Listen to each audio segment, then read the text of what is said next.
నీతి కలిగిన సంఘముగా నిలబడాలి.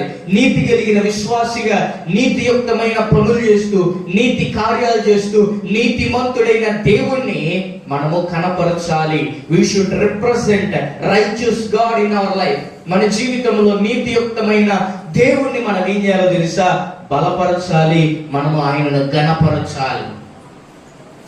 రెండో విషయముగా ఆయన మాట్లాడుతున్నాడు, ఏం సంపాదించుకోవాలి? డబ్బు కాదు, లోకంలో ఉన్న వస్తువులు కాదు, బంగారం కాదు, ధనాపేక్ష కాదు. రెండోది ఆయన ఏమంటుండో తెలుసా? భక్తిని సంపాదించుకో.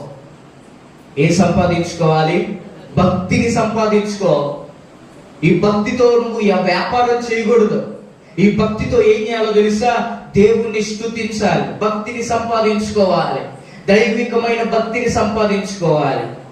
అందుకే మనం ప్రార్థనలో, వాక్యములో దైవికమైన భయము కలిగి మన భక్తిని ఏం చేయాలంటే